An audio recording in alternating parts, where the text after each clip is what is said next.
Louvado seja nosso Senhor Jesus Cristo, para sempre seja louvado. Meus queridos e amados irmãos, hoje a igreja celebra a Assunção de Nossa Senhora, a Assunção da Bem-aventurada Virgem Maria, que é celebrada no dia 15 de agosto, mas a igreja no Brasil transfere essa solenidade para o domingo, para a comunidade católica, a igreja católica brasileira, poder celebrar de maneira ainda mais perfeita essa solenidade. E celebrando essa solenidade, que celebrar a Santíssima Virgem Maria é celebrar o próprio Cristo, porque celebrando Maria nós celebramos os méritos de Cristo evidenciados na Santíssima Virgem Maria. Então, a primeira leitura é tirada do livro das Crônicas, primeiro livro das Crônicas, capítulo 15, versos do 1 ao 3, depois versículo 15 até o 16 e o capítulo 16, versículo do 1 ao 2. Então, vamos lá. Naqueles dias, Davi convocou todo Israel em Jerusalém, a fim de transportar a arca do Senhor para o lugar que lhe havia preparado. Davi reuniu também os filhos de Arão e os levitas. Os filhos de Levi levaram a arca de Deus com os varais sobre os ombros, como Moisés havia mandado, de acordo com a ordem do Senhor. Davi ordenou aos chefes dos levitas que designassem seus irmãos como cantores para entoarem cânticos festivos, acompanhados de instrumentos musicais, harpas, cítaras, símbolos. Tendo, pois, introduzido a arca de Deus e colocado no meio da tenda que Davi tinha armado, ofereceram na presença de Deus holocaustos e sacrifícios pacíficos. Depois de oferecer os holocaustos e os sacrifícios pacíficos, Davi abençoou o povo em nome do Senhor. Aí alguém pode dizer: Denis, o que tem a ver essa leitura com Maria?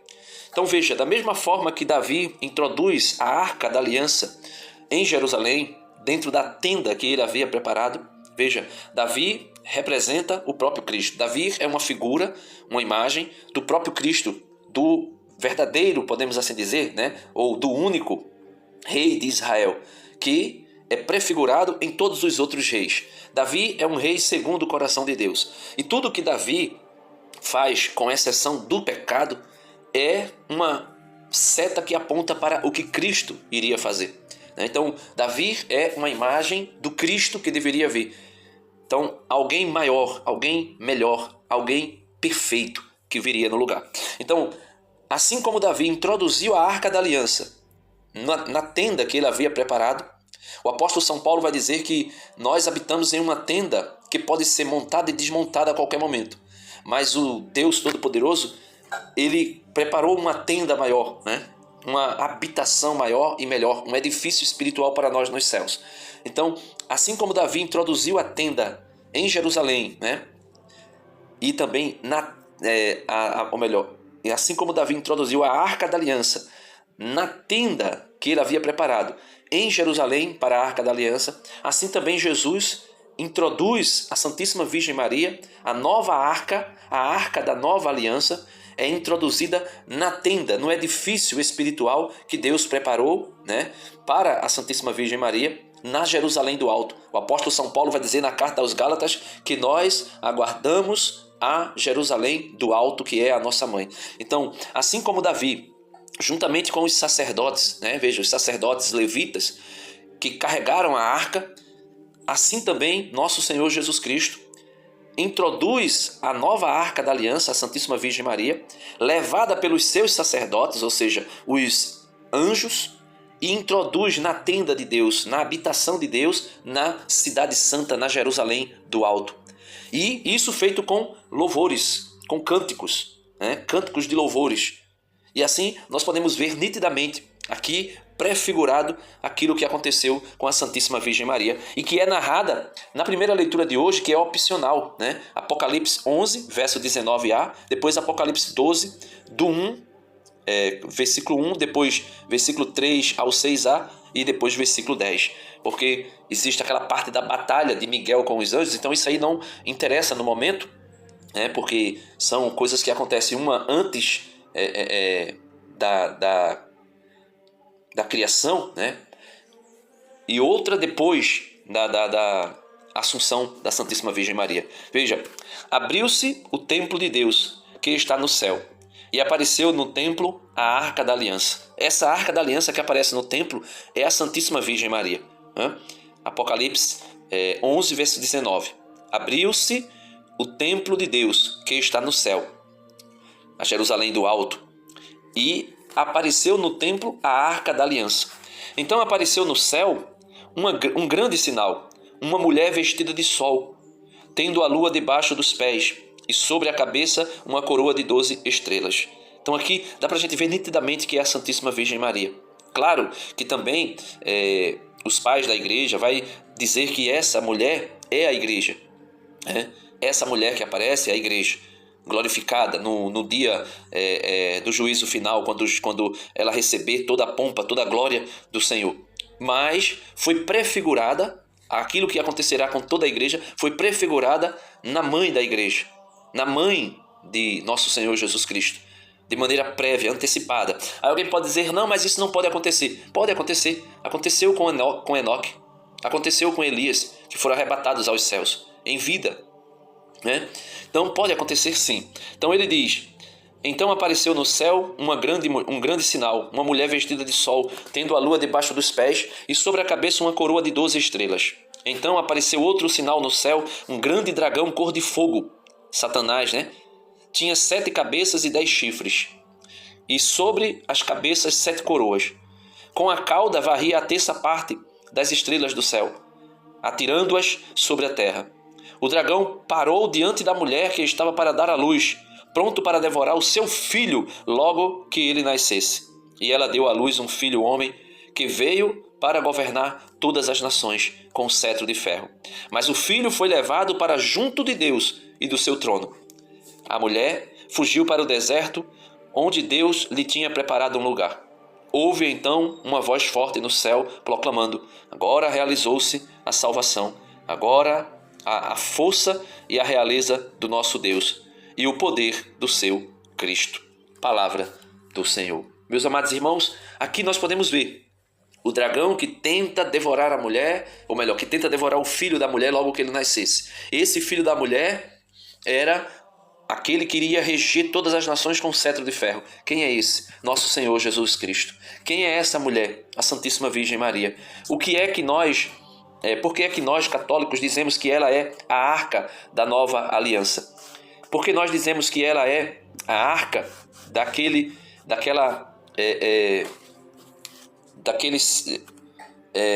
novo preceito, nova aliança, novo mandamento, Por quê?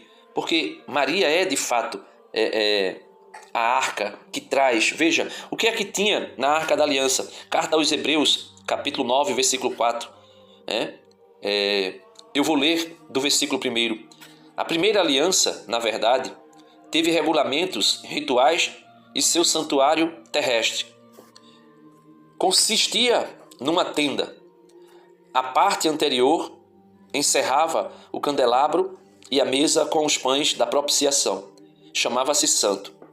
Atrás do segundo véu, achava-se a parte chamada Santo dos Santos.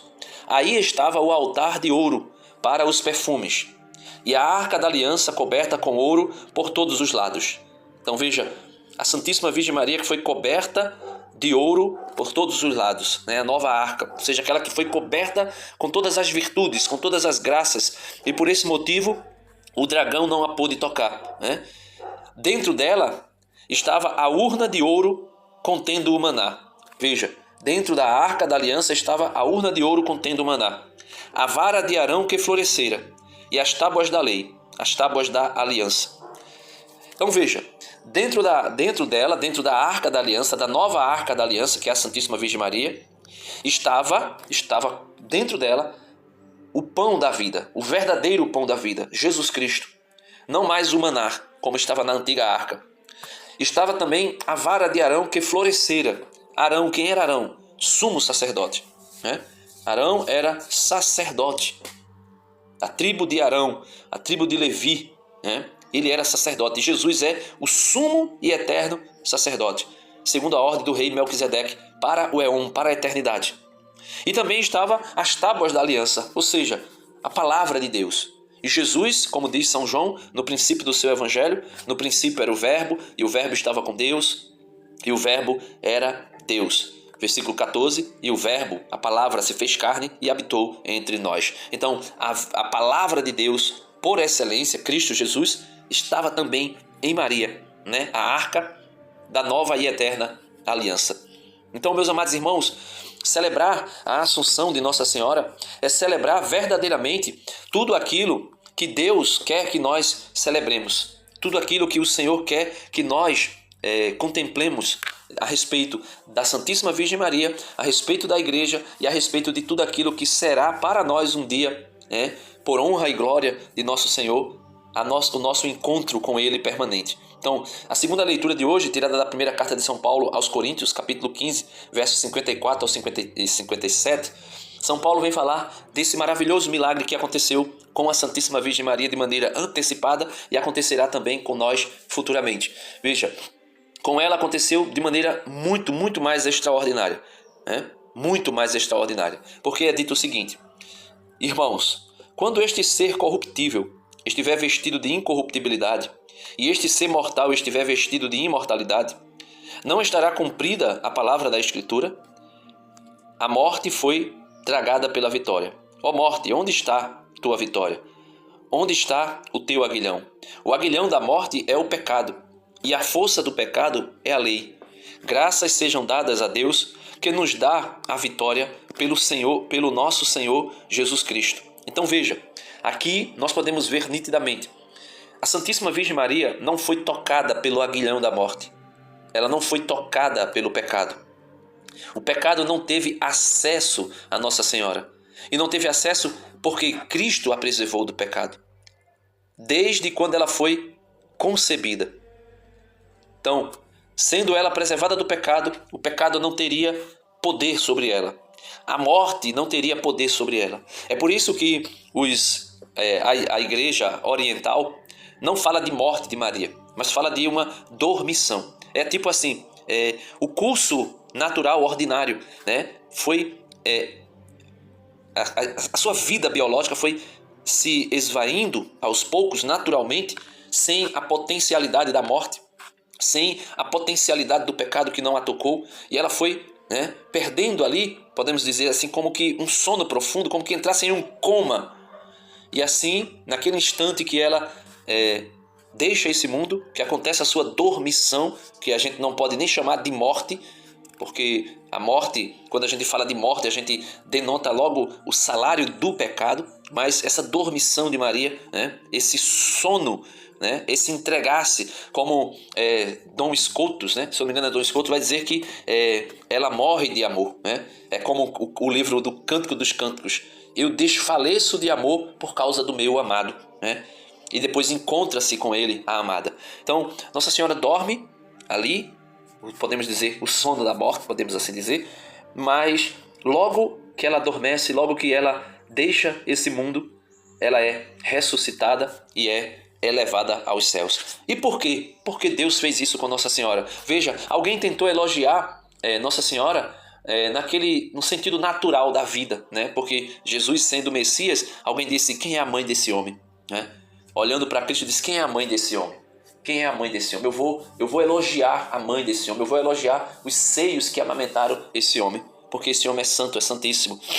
Aí veja, quando alguém faz esse elogio a respeito de Nossa Senhora, veja o que Jesus vai dizer. Evangelho tirado de São Lucas 11, do 27 ao 28.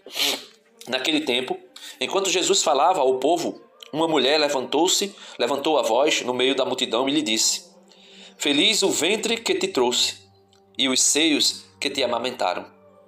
Então, a mulher, vendo Jesus falar, ouvindo Jesus falar, levantou-se no meio do povo e foi elogiar a mãe de Jesus, sem saber quem era ela. Talvez até soubesse, mas aqui denota-se que ela não sabia. E ela diz: bem-aventurado o ventre que te trouxe e os seios que te amamentaram.